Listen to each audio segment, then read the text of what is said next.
I think nudging people towards what we think are good health decisions is really important.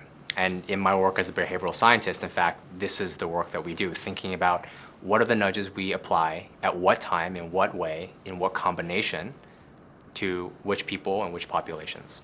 Our choices are always being nudged by the forces around us.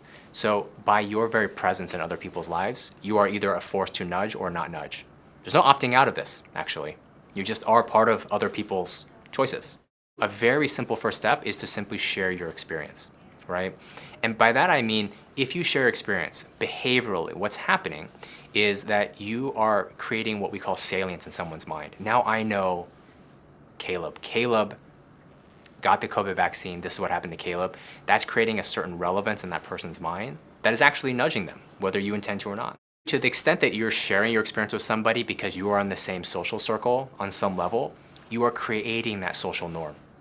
And if that person were to hear from you, and then another friend, and another family member, then you start creating a norm around, oh, the people that I love and that I trust and that I know, they're all getting this.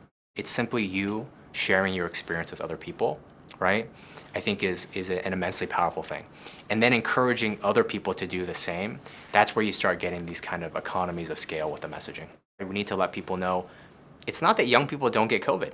Young people do get COVID. And given where we are with the pandemic, unfortunately, now that older people have begun to be vaccinated, we see a shift towards young people getting it, and some of those are severe. And my perception is a lot of young people may feel that where they get their information may end up being kind of confusing to them. We need to distinguish between the misinformation and outdated information. There's so much information. What I would tell young people is, if you can't keep up with information, it's not your fault. There's a lot out there. But we need to make a distinction between what is overtly disinformation and the things that, as we learn more, they evolve, right?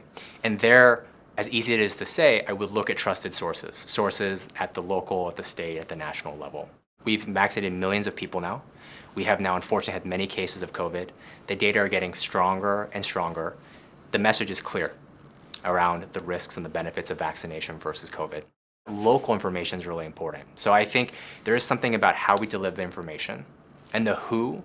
If we can make it more local, I think the better off we'll be.